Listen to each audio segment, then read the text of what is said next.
disseminating purpose. Yeah, so I'm gonna stop the music here, although it's a very good one. So hi everyone, welcome back or welcome for the first time. We have many sessions happening today. They started yesterday and next week we have many more. So this session is called How to Future in a Present Stuck System, done by Lydia Caldana, and it is part of a larger event called Women Who Futures, which was organized by Abril and I. And this event emerged really from our desire to create safe spaces, to exchange, to promote, and to celebrate the work of women in Futures and Foresight. We want to showcase the diversity of approaches that women are taking in their work in the field and reflect on how women's identities inform their practices, but also find ways to understand how feminism and gender issues can be articulated in Futures and Foresight. We have an amazing lineup of speakers, so please take a look at the program because you're going to probably find many more sessions you want to join. And by participating in this event, you agree to our code of conduct. So we have a zero tolerance policy on any form of discrimination. We're going to be very respectful of our many perspectives and opinions. This is very important for this to be a safe and enjoyable space for all. And now I will hand it over to Lydia Caldana. Lydia, welcome. Super excited for your session. Hello. Hi, Thais. Thank you so much. Great. So let me get started by sharing my screen real quick. And yep, there we go. Sorry, I think it's, yeah, okay, great. So hi, everyone. My name is Lydia. Really nice to be here with you today. Thank you for the invitation. Thank you for everyone that is here today as well. Thank you, Thais and Abril. Thank you for all the other speakers that have been amazing, the ones that I've watched and the ones that I will watch in the future. And thank you for all the women who have paved the way for us to be here today as well. So my name is Lydia Caldana. I use she, her pronouns. This session will be a 60-minute session. It'll be split between a 40-45 minute talk, and then a quick, light and fun workshop, individual exercise. It's going to be fun, I promise, towards the end with time for questions and comments as well. So today, I'm going to talk about how we can future in a present stuck system. And I know we have a broad audience that is a mix of expert futures people who have been doing this for decades, but also some enthusiasts who might not know the inner workings of Foresight. So if you have any questions, just put them in the chat and I'll get to them towards the end of this talk. So let's start a little bit about some of the background and me and what I do, how I came to be here, because it is tied to the how to future in present stuck system. So like I said, I'm Lydia. I am Brazilian based in Lisbon. I'm a Foresight strategist and policy analyst. I've been working in Foresight strategy for 10 years globally. Of course, Global South, Global North. And I like to say that I infiltrate organizations to distill inclusive and planet-first solutions.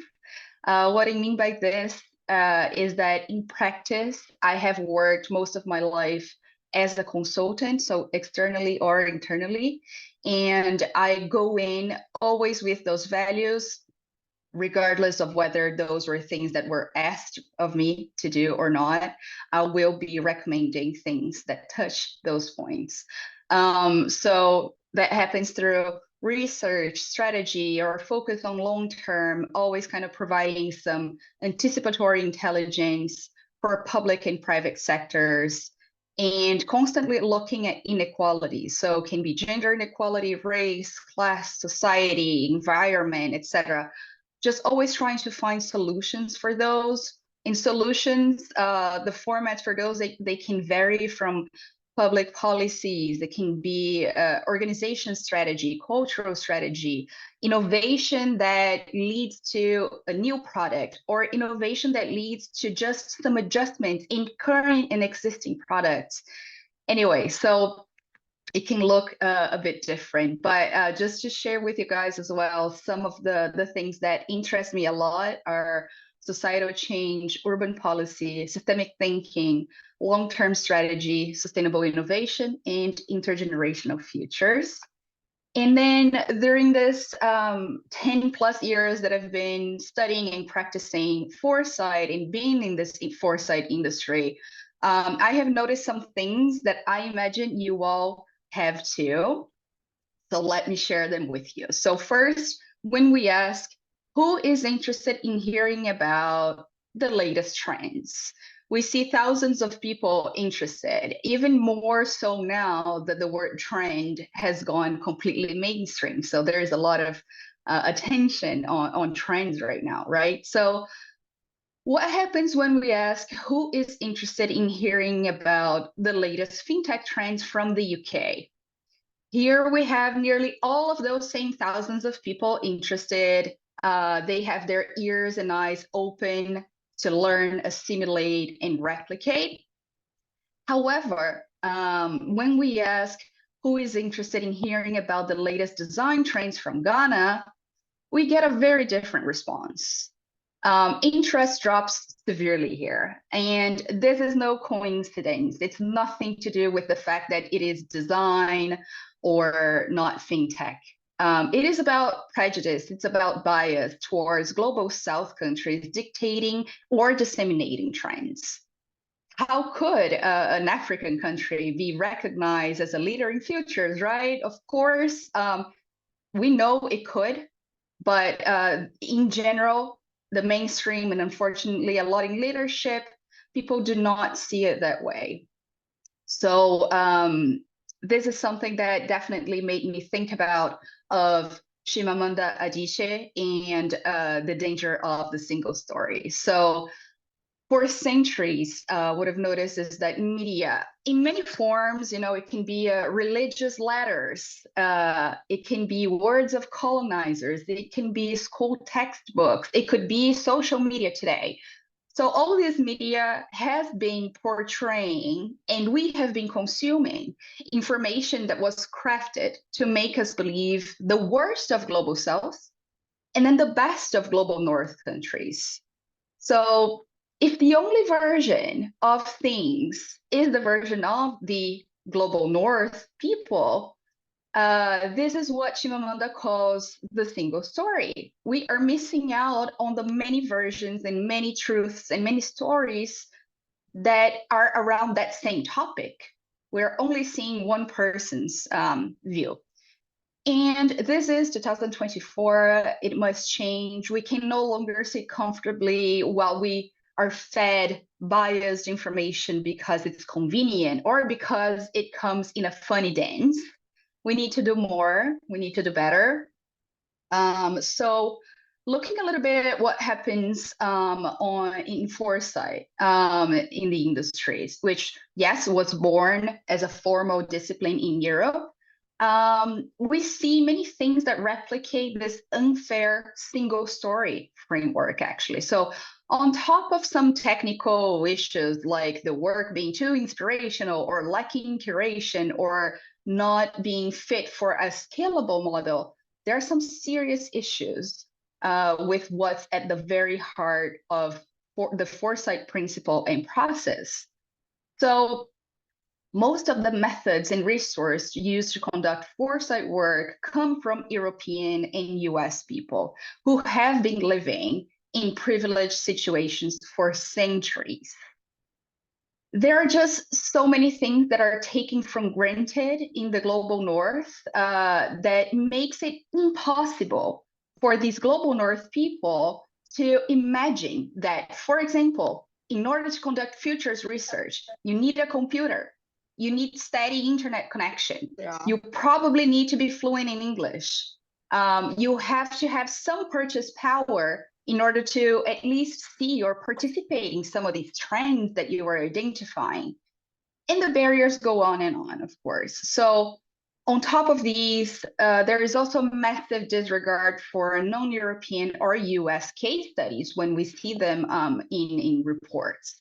So Global South is used on those futures reports to illustrate the expected role it should play. It's the one that talks about nature or indigenousness or ancient science that is still not seen as equal today here in the West, in so many more stereotypical places for the Global South to have some voice. It is never about the Global South having a leading role, for example, in advanced technology. And why is that?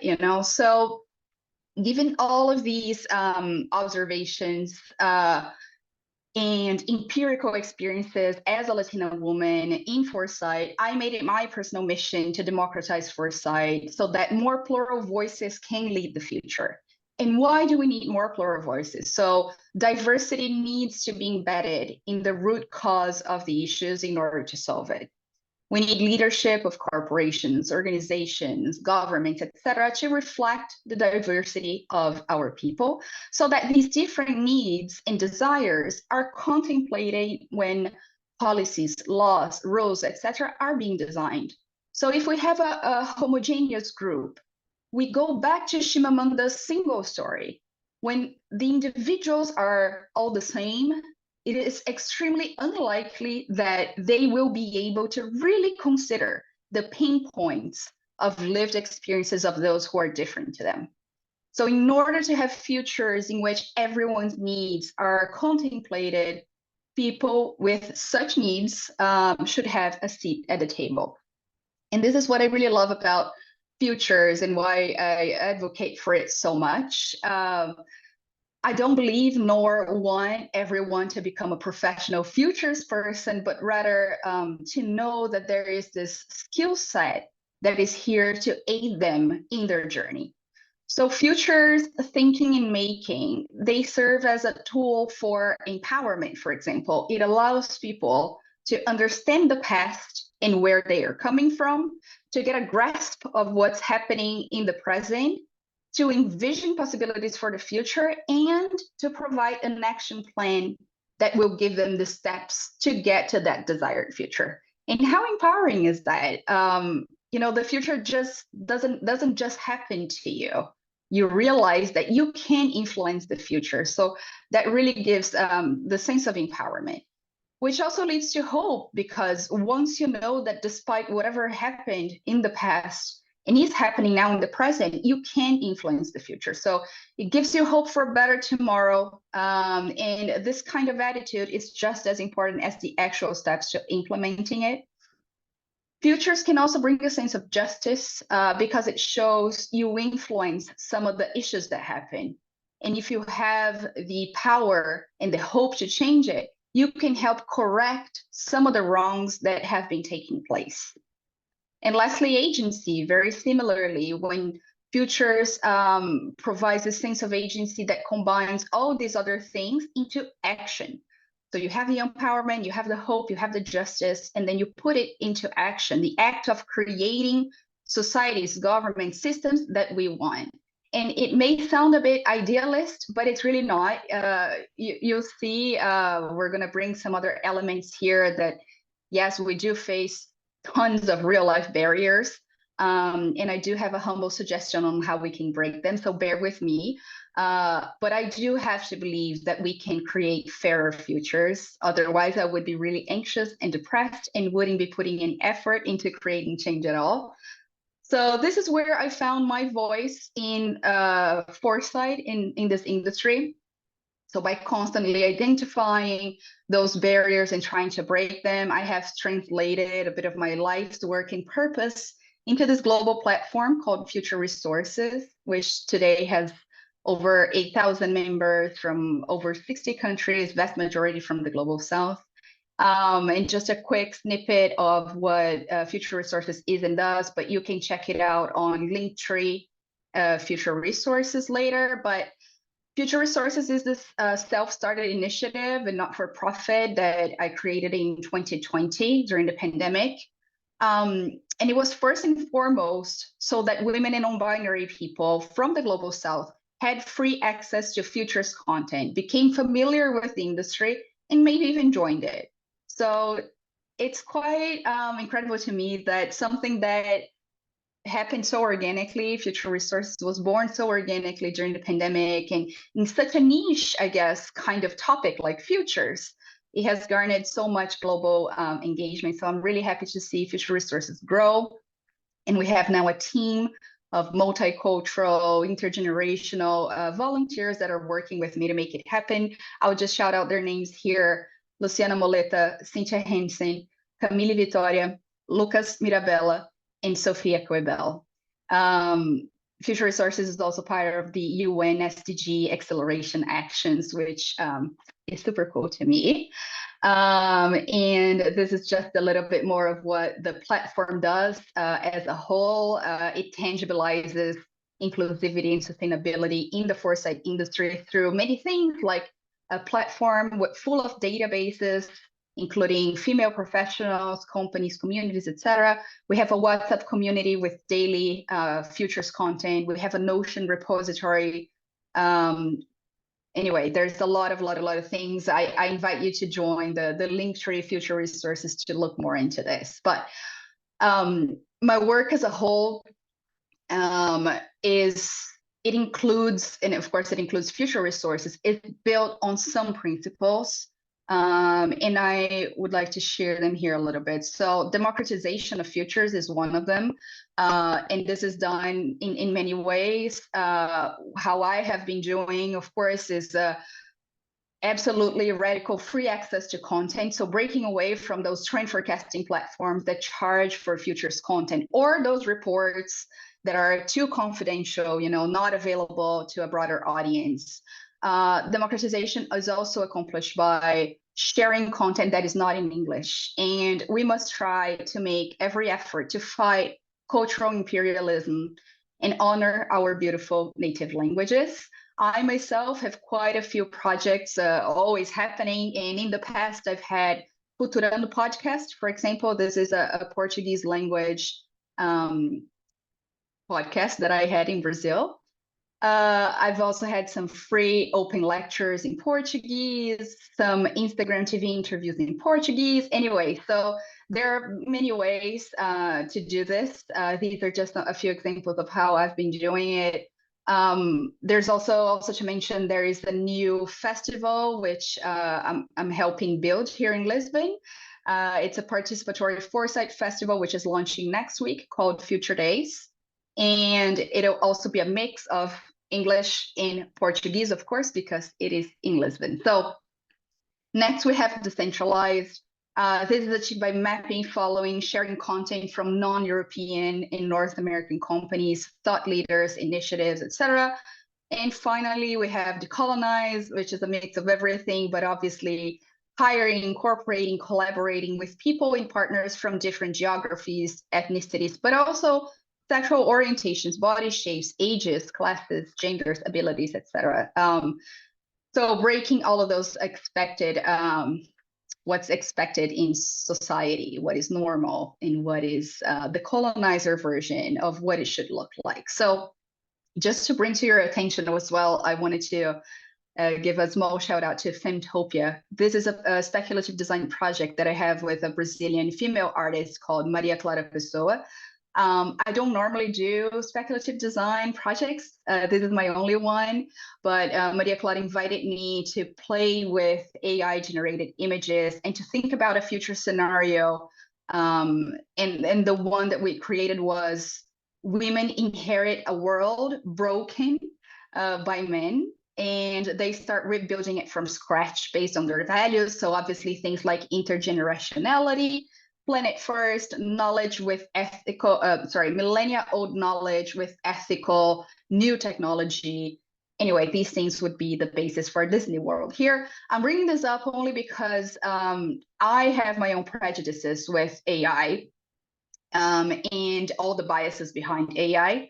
But I also understand that it is a very powerful tool for marginalized people to envision themselves in places that in the real world currently they don't ever see themselves. So being able to see yourself in that place is a first step to making you believe that it is possible, that you can do it, and that things can change. So this angle of AI generated images, I really, really enjoyed, and they have everything to do with the empowerment and hope agency aspects that I was talking about before. So after this very long introduction about my views, experiences in Foresight, some of my efforts around it, we can finally talk about the topic of this session today, which is being stuck in the present. So when we think about futures, we think about things that happen in the medium and long term, right? However, for those futures to exist, we need transformation and action in the present. Otherwise, if no one is doing anything to make those futures happen, they simply will not exist. And I know that that seems obvious, but in practice, people tend to forget that you actually need to do things today for them to happen tomorrow. We do forget about this. And what we tend to see from the private and public sector leaders is them saying in the present that they are committing to doing X, Y, Z in the future or by a certain year. And then what happens with these loose commitments that are made for some time in the future is that they do provide some immediate relief, immediate answer to people who have been requesting it or demanding it. But after a while, people forget about it. And leaders know this and they prey on this. They know that people are pressing them about these issues like climate change, immigration, food and water supply, pollution. They know it, and in order to give people some immediate relief, they make these announcements and they promise that things will change in the future. But little do they actually do in the present to make those goals concrete. And when the time comes for this deadline that they have announced in the past, it's actually, that's where we get caught empty-handed. They imagine that people will have forgotten about it, and people usually do because people have their own kind of pressing daily struggles to deal with. And so the goal is actually never achieved. And even sometimes, you know, when a promise is made a year ago, a commitment is announced a year ago, even a year ago today can feel like a long time in today's time. So yeah, it seems like a paradox, but it's precisely the opposite. People act in the present, thinking about the present. They make these commitments today, looking for a way out today. And what I'm saying is we must act in the present, thinking about the future. So we see these empty commitments being made in a much higher pace than they are, in fact, transforming the present. And it's this lack of coherence in true commitment that also give Foresight sometimes a bad reputation, in my opinion. But beyond the issue in Foresight, it creates a massive distrust in leaderships, right? So what does it look like to be stuck in the present? So if we look at the public sector, present stuck governments, they fail to understand and prepare for complex long-term outcomes of decisions that are being made today based on short-term pressures. One example we have here is European Union commitments to sustainability, renewable energy, reduction of carbon emissions, etc. So these goals for the future were made a few years ago, and now the deadline for them to be completed is approaching. And what happens is that agribusiness in Europe is fighting it with everything that it's got by saying that these new green requirements would make European produce a lot more expensive than they produce today. And it would also give other countries, for example, like Brazil, a huge competitive advantage in terms of price. So they have been asking for these requirements to be taken down. And actually, the European Union compromised and did drop some green farming measures. So really compromised the commitment's goal by giving in to this. So some of the common constraints in the public sector that they find when operating that kind of lead them a bit towards more short-term mindedness can be things like short mandates, which, you know, the newly elected inherits the consequences from previous mandate. The pull of thinking short-term to meet political pressures is often much stronger than the expectation to consider the long-term as well. Most policy systems operating a relatively siloed way of working and very specific to their own areas. And that is a direct conflict with futures, right? Because for futures, we need long-term thinking, connected, collective thinking, and cutting across departments and policy areas. So we also have some policymakers often being more comfortable with projecting from the past rather than imagining into the future. And I know this is not unique to this profession, but it's worth pointing out that governments do feel more comfortable and being able to consider more of what has come before than they are comfortable with exploring and integrating new possibilities. And then what does being present stuck mean in the private sector? So it means that corporations focus on immediacy of day-to-day operations and prioritize financial profit above all else. This means that the whole organization works towards the short-term results and spend little to no time considering, imagining, and preparing for the long term. The example that we have here is an article by the Entrepreneur magazine, and it says that entrepreneurs are accustomed to setting goals. They tend to have goals for revenue, for number of customers, for clients or users, or sales figures, all of those goals. But these goals can be detrimental to the long-term progress because on top of not creating this long-term thinking culture, it also removes the main motivator once the goal is accomplished, right? Because once you reach your goal, the goal is no longer there to motivate you. So some of the common constraints we see in the private sector that impede them of implementing futures a little bit more are teams limited to narrow time frames. We see old margin management approach. If these companies do have a foresight function, the outputs of this function are not tied to specific strategic outcomes, and they usually lack a direct profit and loss accountability. And in general, teams also lack some formal training in how to build quantitative models or how to calculate the trajectory and the momentum of trends. But also, we know that the approach and the necessity for long-term thinking in the private sector can vary a little bit by category or industry. So for example, Foresight teams in CPG companies, they target emerging consumer trends for near-term product strategies. On the other hand, when we look at insurance, the focus is on long-term for future profitability and product line responses. And then we have the third sector. So the third sector is a bit more paradoxical. It was born to solve issues that are extremely pressing and perhaps have been happening for a decade or more, and probably will continue to happen here. You can think about deforestation, extinction of animals, hunger, etc. So obviously we're talking about things that are not short-term at all. So this sector is the one that requires transformation in the present the most.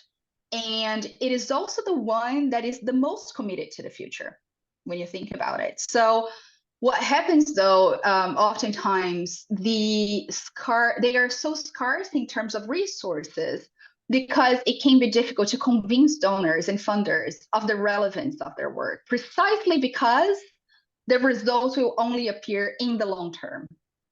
So the third sector depends on funds from the first and the second sectors.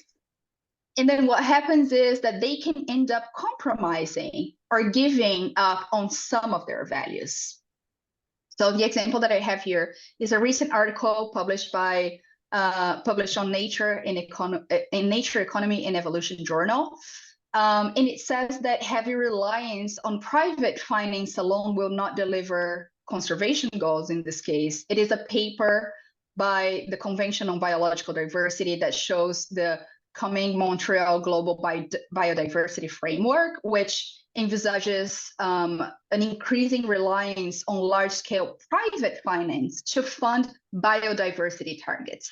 So this paper warns that these may pose contradictions in delivering conservation outcomes and proposes a critical ongoing role for direct public funding of conservation and public oversight for private nature-related financial mechanisms. So some of the common constraints we find here in the third sector to implementing futures are things like preference for partnering on an informal capacity because it's less of a threat to their organization's identity, values, and missions. So if you can imagine hiring, a certain company or partnering with someone that in the end there might be some scandal involved, it would compromise the TSO image and their values. So they're very cautious of this and prefer to go with informal agreements. There's also practice of bidding, competition for funding. There's a lot of challenges around governance in TSOs as well. So recruitment, the skills, attributes of trustees, and the place of leadership here as well is still changing a lot. There's also unsuccessful external promotion of the value of the work that TSOs do. So it's quite hard to communicate that and get the proper funding a lot of the times, as well as a lack of evaluation that enables people within the TSO to reflect, plan, and develop their activities. So why shouldn't we be present stuck? So we can have a little look at what happens when the long term is not considered. So in the public sector, we have 3 examples here from this past month. One is Brazil. So women represent only 9% of ministry leadership in almost 40 years. So extremely low gender representation in politics in this case, unfortunately. This is what happens when we are present stuck. Another example is the UK. So with a recent warning from advisors telling the government that the efforts to make the UK resilient to the impacts of climate change fall far short of what is needed. So again, short-term thinking leads governments to be unprepared for existential crisis. And then one more example from India is a shortage of not only drinking water, but also water for irrigation, impacting food cultivation and everything. So these things are already happening. And even if they were somewhat predictable and may have been brought to the government's attention, the government still chose not to prepare, and instead now they have to deal with them anyway, but in a much more improvised way. When we look at the private sector, this short-term mindedness is leading us to a very long path towards gender parity, for example. So the World Economic Forum's latest gender gap report say that at the current rate of progress, it'll take 131 years to reach full parity. So they say that while the global parity score has recovered to pre-pandemic levels, thank God, the overall rate of change has slowed down significantly. So even reverting back to the time horizon of 100 years to parity projected in the 2020 edition would require a significant acceleration of progress. So we're not doing that well in the private sector when it comes to gender parity, right? And then we have another example here from the US. There is a widely used healthcare algorithm. And this algorithm, it helps determine which patients need additional attention. It was found to have a significant racial bias, favoring white patients over Black ones who were sicker and had more chronic health conditions. But it does get worse because researchers say that it is not the only data-driven service. It's one of many that perpetuates disparities in medical treatment. So there's an estimate of 200 million people in the US who are affected each year by similar tools that are used in hospital networks, government agencies, healthcare system nationwide, etc. So it is quite bad. And then when we look at the third sector, we know that funding is the biggest issue for the third sector, right? However, how far are TSOs willing to go for money? So in 2019, the Secular Trust, which historically donated more than £60 million to healthcare in the UK, healthcare, education, and the arts in the UK, they have halted philanthropic giving to the National Portrait Gallery, and Tate. They said that they would no longer accept donations after the Seclars were accused of fueling the prolific opioid drug addiction crisis in the US. So major donor involved in opioid drug addiction. So we live in a culture of greater transparency and with an increasing awareness that money comes with a context. So charities and third sector organizations must consider not only their numerous different stakeholders, but also the potential effects of their financial choices on donors, right? So this leaves TSO in a tricky situation. They depend on the first and third sector's money, but they also, it's not uncommon that these funders not only do not align in terms of values and mission, but in fact, sometimes they are the biggest perpetrators of the very cause that the TSO is fighting for or against. So yeah, so if these things haven't already shown you what we're losing by being short-term, I'll share a few more examples here on why we should be futures-driven. And here's an excellent quote from Pierre Tonnerist, who is an innovation lead at the OECD, as well as a co-founder of the Mission Action Lab at OECD. She says, we have to think of strategic foresight as a value chain towards change processes in organizations and across government, and tying actions to different types of activities. So this is precisely what this whole conversation is about. So here are some ways in which these sectors could look like if they were futures-driven. So public sector.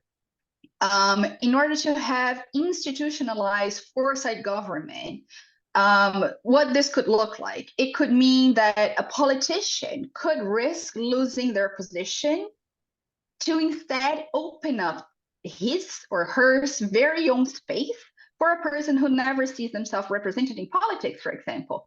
So giving up their space in order for a marginalized person to occupy that space and have that voice. An example could be a trans person. So another example could be making unpopular decisions despite public or colleagues' opinions, because they know it is the best decision for the long term and for the majority. So in the public sector, changes in basic education, for example, when you think about basic education, you plant those seeds today by making changes, investing, etc., but you only reap the results in 20 years' time. This is after the children of today have graduated and are entering the workforce. So I understand it's no easy choice, but it's one that definitely must be done. And there are some countries that I can highlight here that have some initiatives that are futures-driven. So Singapore has one of the longest standing foresight government capacities. And the country has weathered and recovered from the global financial crisis way more quickly and fully than other nations because they have this capacity. And then in Finland, for example, there is a proposal for a new function called the government transition function. And this would this new function would support the transition of one political term to another while maintaining consistency and continuity of long-term reforms. So continuous and iterative learning and avoiding the loss of know-how, insights in the process, etc. So some of the issues that we identified before here could find a solution in what Finland is calling the government transition function. Okay, and then what does the private sector look like if it is futures driven? So there have been recent studies that suggest causal links between the maturity of an organization's foresight capability and its financial sustainability and growth. However, in the short term, what could this look like? In the short term, we could have things like letting go of some profit or reducing profit margins to instead fully implement a planet-friendly organization, for example. So this could be one short-term consequence. It could also mean that these corporations would measure their relevancy by positive impact on the planet and on people that they generate, and they would not really measure their relevance in the world by shares or how much they are worth in the stock market. So that would be a really nice change, in my opinion.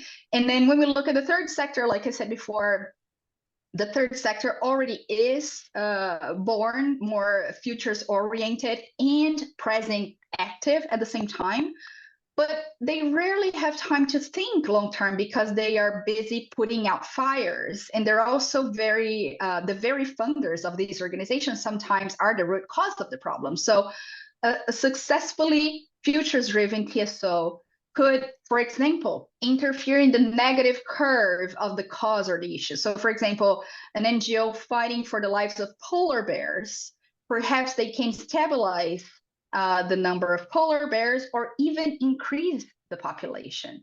Another example could be trading the shortfall of deforestation of the Amazon, for example, to a surplus. So completely reversing it. And I know this seems a bit utopian, but it's not. It's just that these are some possibilities for KPIs here for us to envision what futures-driven governments, companies, and third sectors could look like. So finally, answering the question that the title of this session proposes, how can we be futures-driven? We know that transformation doesn't happen overnight or without efforts. It's one thing to talk about foresight in the future and even to conduct research or produce reports and develop insights, but acting on it is often hard. And then the nature of policymaking often demands decisions that are taking about today with an understanding of what is happening now, and if anything, a projection of what that of that into an unexamined future. So I developed a little framework here called Futuring Transformation that can guide individuals and organizations, governments, brands, etc., on how they can become aware of a topic or an issue, all the way to implementing change and being those agents of change. So let me go through some of those steps now. So first one is an initial phase in which you become aware that the issue exists. So you, as a company, as an organization, as a government, you hear about something for the first time and you start developing an awareness about it. This is the very beginning of creating a consciousness over this issue. Just knowing that it exists doesn't mean you are conscious about it. There are many more steps and layers that go into this. So then you start to identify your blind spots and your biases. What are the events around this issue that I, as a company, I, as a government, don't know about or don't engage with? What are some visual cues that I have always missed because I just had no idea what they meant? So you start to realize that this is not about you, And it involves a complex ecosystem of agents, of victims, of perpetrators, of enablers, of activists, etc. It's bigger than you. And then you try to understand the issue from different perspectives by researching, talking with diverse groups of people. So perhaps you talk to those who are affected by the issue or the victims. Perhaps you talk to people who contribute to the issue and they actually believe they are right to do so. Perhaps you also talk to activists and people fighting for this issue, etc. So you get all of those opinions, and you go through this process of self-analysis, deep research, and exchange with multiple viewpoints to create a base for the next step, which is identifying your role in this issue. So you, again, a person, an organization, you embark on this journey that investigates how your own existence and privilege impact this issue in positive and negative ways. So you conduct an audit here of the dimensions that this issue touches you directly or indirectly. And for example, you can think about what resources, and you can think about workforce, equipment, skill set, physical space, capital, or maybe a car, whatever. What resources do you have that could be applied here to this issue? And also, what role does your wider network or sphere of influence can have here? Do you maybe know people who could somehow join you on this quest? So what are also some small things, small changes, actions that you can make that create an impact on this issue, even if this is a small impact? What are some of the things that you can do? So here you start to realize that, yes, it actually is a little bit about you, because you can make this issue worse or better. It is up to you to consciously make those decisions and be aware of the choices you make and how it affects this whole ecosystem here. And then next you go to establishing the commitment and goals, your commitment and goals as an organization, as a government, as a person. So you decide on where to begin, having had all this research done, all of these kind of knowledge absorbing.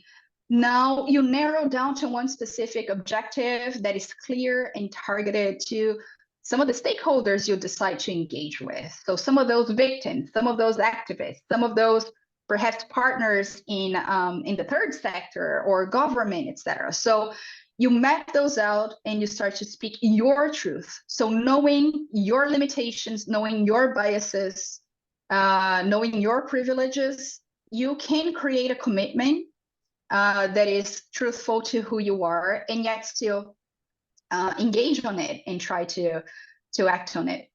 And then next step is to engage your stakeholders of change. So here you can introduce the issue to them to create awareness and commitment. You can show some of the barriers you have identified, the negative impacts for the many groups, some potential benefits for tackling this issue. You can offer an action plan that is digested into easy steps, each associated with achieving a milestone towards a bigger challenge, for example. You can identify internal resources in your stakeholders that can be put to use here. You can set deadlines, and you can monitor, create those monitoring metrics to ensure that the steps are being completed, how successful they are, which also kind of leads me a little bit to the last point, which is this constant monitoring, implementing, reevaluating, so that this is alive and it keeps on happening. You can also create internal advocates within your organization or the stakeholders' organizations, so that you actually create a culture that is living and changing and constantly on this. So this is a little bit about the Futuring Transformation Framework. It's also divided here a little bit into this awareness section, which is, becoming aware of the issue, then identifying your role in this. This is a bit of awareness. Then we go into the commitment phase. And then finally, we go into external awareness and collective action. So now with that said, finally, I'd like to, I just wanted to reduce this framework, which can seem a bit complex into 3 simpler steps for our exercise, which is coming up now, just in terms of because of time and stuff. So if we can summarize it, we can look at this by establishing a commitment, raising awareness, and defining action. So this is precisely what we're going to do now. If you have any pen and paper, if you have your cell phone, or if you just want to think about it, you don't need to do anything about it, just to yourself, let's go through this little exercise. It'll be fun and quick, I promise. So let's start with thinking of a space that you would like to see transformed. So here you can think about a topic or an issue that you would like to see completely changed. Can be a gender issue, can be a environmental issue, anyway, it's up to you. You think about it now. Identify some of your blind spots and biases. Try to map out this ecosystem of this issue. What are the other agents here in play? What are some of the dynamics here? And try to think about it from different perspectives as well. So from those affected by it to those who contribute to it. Try to think about what activists are thinking about this. So now I'll give you guys 2 minutes, and we have some music happening here for you to just think about this step number 1.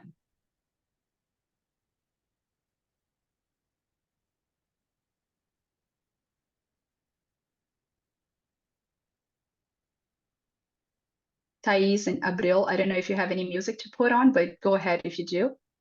Yes, I'm gonna do it, but I think I'll have to stop your sharing, possibly. No, that's fine. Then we don't need Let's see. music. But yeah, Let's see if so I I'm can now. counting. Oh, no, I can. Yes. Oh, great.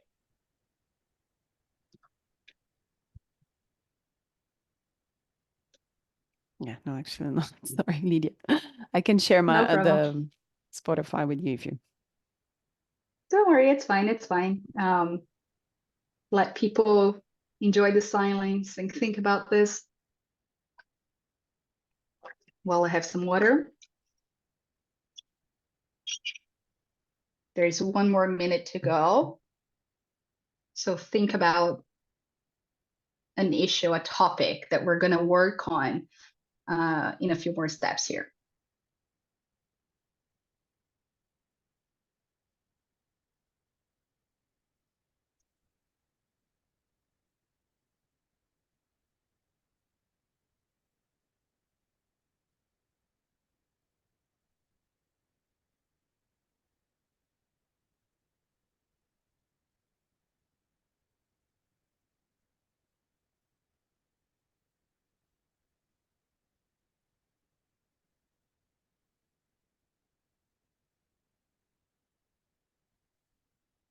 And for this exercise in identifying your blind spots and biases, I think Emmanuel Naranjo, who was the first speaker of Women Who Futures yesterday, she had an amazing talk about how you can dive into your unconscious biases and things like that. So I highly recommend watching her recording whenever that's available. Great. So now we go into step number 2, and this is establishing commitment. So think about your issue and how does it touch you, your organization directly and indirectly here. So what are the resources that you have that you could apply to the issue here that you have thought about? And what are some small changes that you can make that create a little impact? You can try to narrow down your focus so that we have a very clear and targeted sentence, which is your commitment. So I'll give you guys 3 minutes here to think about your commitment and how you are involved with it, which resources you have or you know someone who has that you can tap into in order to make your commitment happen, make it real, and transform it. You are trying to envision a new scenario for whatever the issue is that you're thinking about. So what is your commitment to this? And which resources will you have and will you apply here?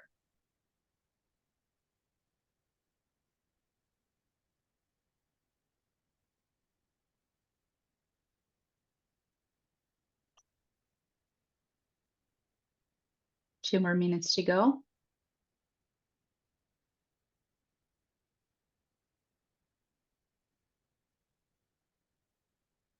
Sí, bueno.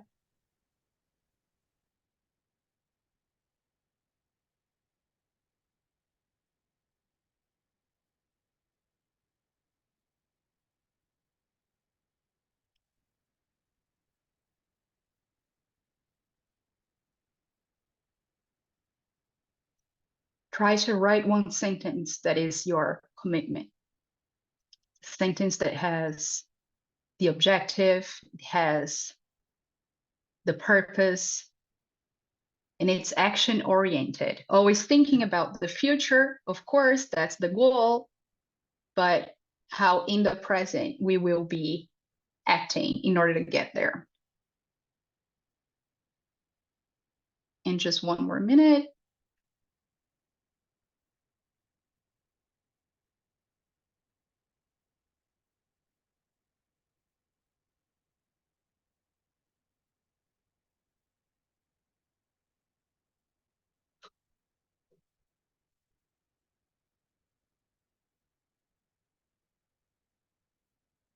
Okay, great.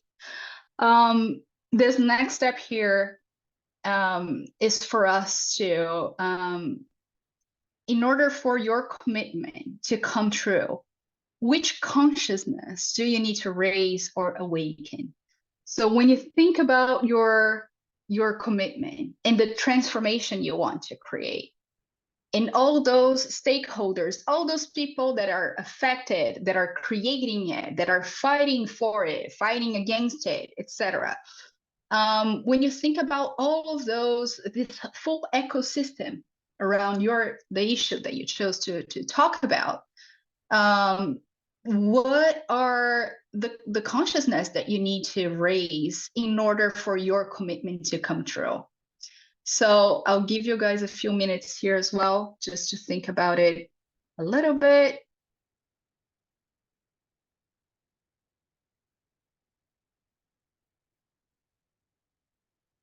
And it's never too easy identifying the full ecosystem. Of course, this is just some fun exercise, but it does make us realize how complex it is and it can be to create change, but also how possible it is when you go step by step.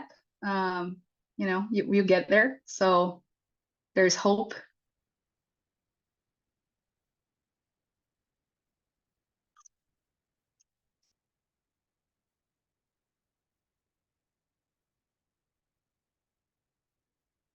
So thinking about this ecosystem, what do these people, these groups of people, what do they need to do? What new mindsets do they need to have in order for your commitment to come true?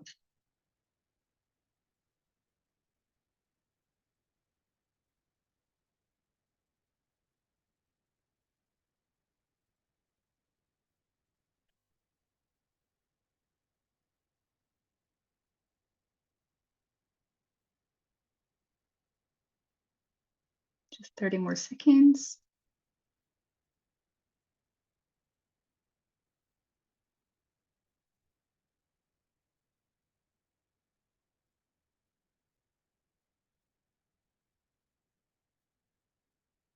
And we will go to the final step.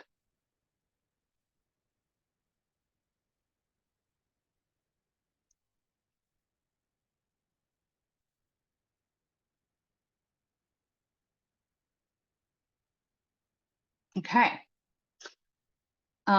So lastly, still thinking about this ecosystem of stakeholders, thinking about the people affected by this issue, thinking about the role that the government can play in this, thinking about the role of the public sector in this, etc. So imagining the full ecosystem here and your commitment, what you want to see changed and transformed.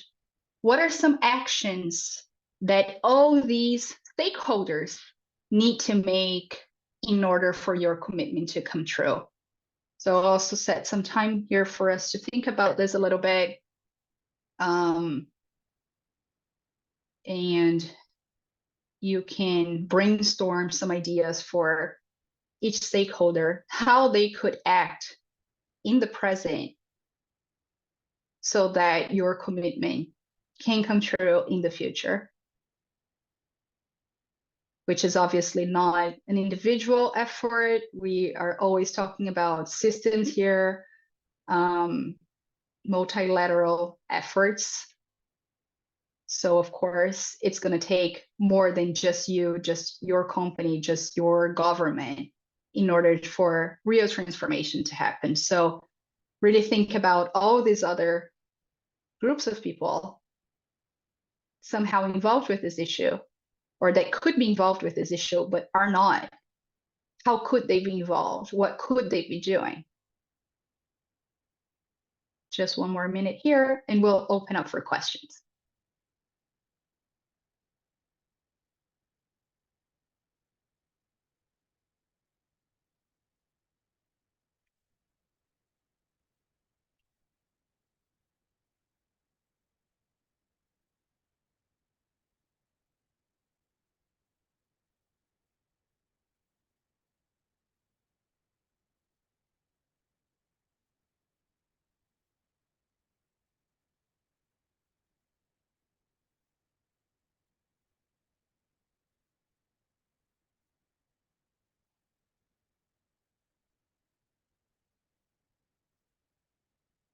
Okay, so that was it for the workshop part. It was just a little provocation exercise to get you thinking about these ecosystems, those commitments, and some of those actions that are not all on you, but yes, they are a little bit on you as well. So I'd like to thank you all very much for being here today, for allowing me to have the space to talk, to expose some of my views on foresight and on transformation. And I'm here. I would love to talk more. You have my email here. And yes, if there are any questions, I'm happy to answer them. Otherwise, we can all just chat here. And thank you, Thais, so much, and Abril, for this.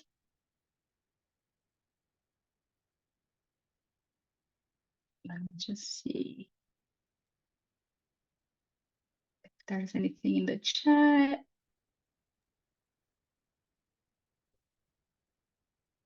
Just thank you. Thank you. Thank you all for being here today. Obrigada. Thank you so much, Lydia, for the presentation. I love the framework. Let's make sure that in the next version of Women Who Futures, we have one whole session just to maybe co-create some common challenges together. Would love to do that.